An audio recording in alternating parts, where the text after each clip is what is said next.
Halo pecinta film, apa kabar semuanya? Semoga kalian semua sehat dan diberi rejeki melimpah. Di video kali ini saya akan membahas alur cerita film Pamali Dusun Pocong 2023. Oke, tidak usah berlama-lama lagi.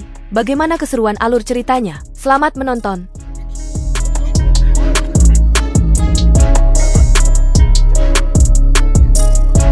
Oke.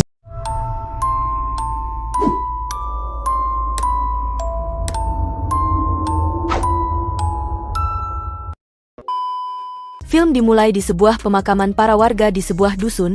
Di sana terlihat ada sebuah bapak-bapak bernama Ujang yang sedang menguburkan mayat-mayat yang mati akibat sebuah wabah yang melanda mereka. Wabah itu mengakibatkan kulit mereka menjadi membusuk dan Ujang ini adalah satu penggali kubur yang ada di dusun itu. Dan di sini kita juga diperlihatkan kalau Ujang ikut tertular wabah tersebut. Beberapa minggu setelah itu kita diperlihatkan dengan sekelompok petugas kesehatan yang dikirim dari Palang Merah Indonesia untuk mengobati para warga yang terkena wabah itu. Nama mereka ada Gendis, Mila dan Puput, lalu ada dua orang penggali kubur, mereka adalah Cecep dan Deden dan seorang tukang perahu yang bernama Pak Yusuf. Setelah sampai di dermaga, mereka harus melanjutkan perjalanan lagi sekitar 3 jam untuk sampai ke dusun itu. Singkat cerita, mereka pun akhirnya sampai di dusun itu. Di sini Mila bertanya kepada Pak Yusuf soal rumah yang diberi tanda silang. Pak Yusuf bilang kalau itu adalah tanda bahwa pemilik rumah sudah meninggal semua. Setelah itu mereka pun sampai di balai desa dan terlihat di sana banyak sekali warga yang sudah terkena penyakit tergeletak tak berdaya. Pak Yusuf juga memperlihatkan sebuah ruangan di mana di ruangan itu adalah kamar jenazah. Para jenazah itu belum sempat mereka kubur karena Pak Ujang juga kini sudah terkena wabah penyakit tersebut. Dan tujuan Cecep dan Deden dibawa ke sana adalah untuk menguburkan para jenazah itu.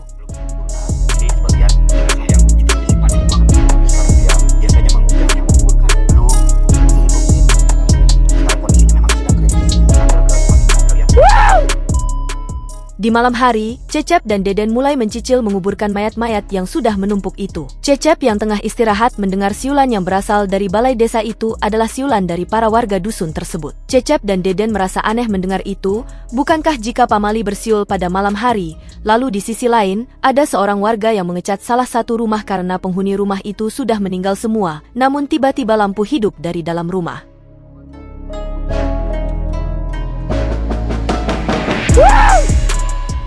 Di tempat lain, Puput yang sudah mandi, dia mendengar suara ketukan dari ruangan para pasien. Dia pun memeriksa satu persatu kamar mayat tersebut, berpikir ada pasien yang memerlukan bantuan dirinya.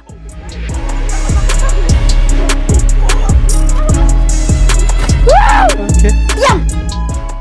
Di tempat lain, Gendis yang sedang sholat merasakan ada yang mengganggunya. Tiba-tiba dia merasakan ada pocong di jendela, namun ketika diperiksa tidak ada apapun. Lalu Sin berpindah ke Cecep dan Deden yang sedang tidur. Dan di sini Cecep mendengar suara ketukan dari luar. Pada awalnya dia mengira kalau itu Deden yang sedang iseng. Namun pas dia bangun ternyata Deden masih tidur tenang di bawah kasurnya. Cecep pun kemudian membangunkan Deden karena rumah mereka itu dekat dengan kuburan. Deden tak menghiraukannya. Cecep pun dengan sangat berani pergi keluar untuk mengeceknya.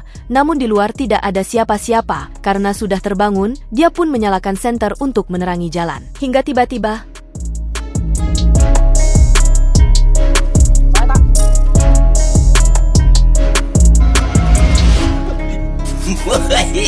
diam! Oke.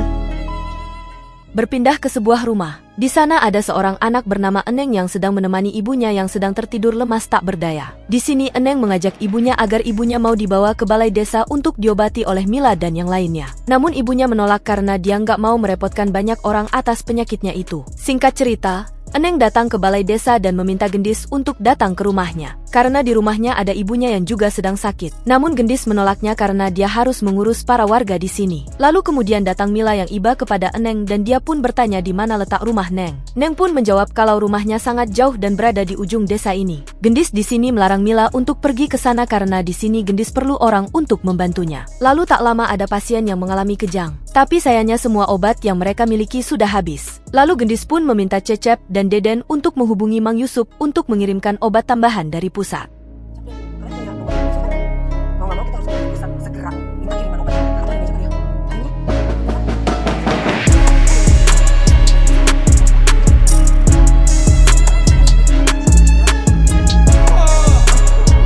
Oke.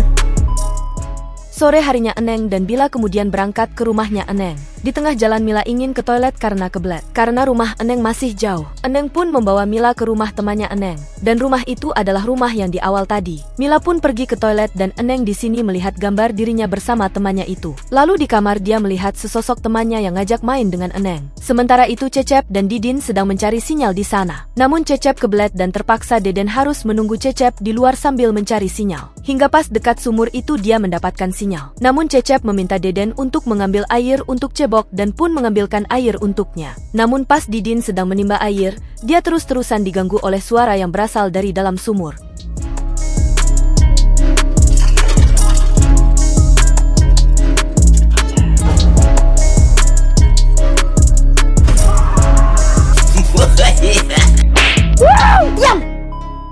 Mereka berempat pun mulai sadar kalau ada yang salah di dusun itu. Gendis bertanya kepada Cecep apakah sebelum dia menguburkan tali pocongnya itu dilepas. Karena jika tidak dilepas maka pocong itu akan menghantui dan itu adalah pamali kalau tali pocongnya enggak dilepas. Namun Cecep sangat yakin kalau dia sudah melepas tali pocongnya. Lalu Gendis menyadari kalau Mila tidak ada di sana dan dia sangat yakin kalau Mila itu pergi ke rumahnya Eneng untuk menolong ibunya. Gendis sangat kesal karena Mila yang sok-sokan jadi pahlawan padahal di sana juga banyak orang yang harus dibantu. Dan kenapa Mila tidak mendengarkannya? Padahal Mila dan Puput adalah tanggung jawabnya. Kalau ada sesuatu yang terjadi pada Puput atau Mila, maka Gendislah yang akan bertanggung jawab. Kemudian Gendis, Cecep dan Deden pun akhirnya memutuskan untuk menjemput Mila, sedangkan Puput tinggal di sana sendiri untuk menjaga para pasien.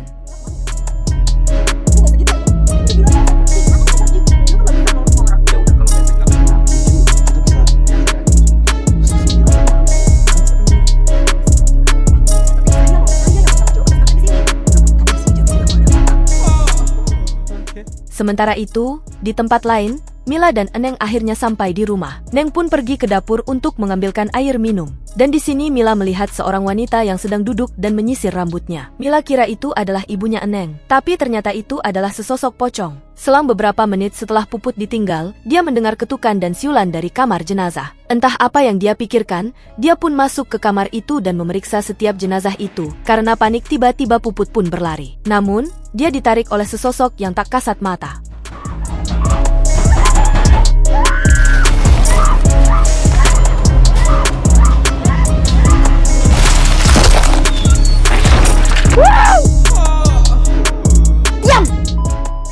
Sementara itu, Mila mengobati si ibu dan memberikan obat sisa kepada ibu untuk diminum. Mila juga mengajak si ibu agar mau dibawa ke balai dusun agar mereka bisa merawat si ibu bareng-bareng dengan pasien lainnya. Namun dia malah tidak mau dan berpesan kalau suatu hari nanti juga dia akan mati. Setelah berpamitan Mila kembali ke balai dusun, namun sebelum Mila pergi mereka mendengar suara siulan dari salah satu warga. Dan kemudian siulan itu disahut oleh Eneng. Mila pun melarangnya karena itu adalah pamali ketika bersiul malam-malam. Di perjalanan Mila malah tersesat dan malah balik lagi ke jalan yang sama sampai beberapa kali. Di sumur Deden sedang mencari sinyal untuk menelepon Mang Yusup dan menyuruh Mang Yusup untuk menjemput mereka. Pada saat itu, Deden yang sedang duduk di bibir sumur tiba-tiba ditarik ke dalam sumur. Diam! Sementara itu Gendis yang berniat ke dermaga nyatanya dia malah tersesat. Dia kemudian melihat penampakan Puput yang sangat mengerikan di tempat lain. Cecep yang menggali kubur suami dari si ibu melihat posisi mayatnya itu terbalik. Mayat itu sebelumnya dikuburkan oleh Pak Ujang dan dia heran kenapa posisi mayatnya itu terbalik. Setelah membaca buku Pak Ujang, Cecep kemudian menemui Mila dan memberitahu kalau selama ini dia yang melanggar pamali di dusun itu. Dia tidak tahu kalau pamali di dusun itu berbanding terbalik dengan yang selama ini mereka tahu. Seperti bersiul di malam hari, membuka payung di dalam rumah, dan posisi mayat yang terbalik. Lalu Eneng melihat sosok orang tuanya yang seketika berubah menjadi pocong. Cecep pun membawa Eneng lari dan bersembunyi di bawah kasur, sementara Mila melihat Deden yang sudah meninggal di dalam sumur. Ketika Cecep datang, Mila memberitahu kalau mereka harus pergi tanpa Deden, namun tak ada pilihan lain selain harus segera pergi dari dusun itu.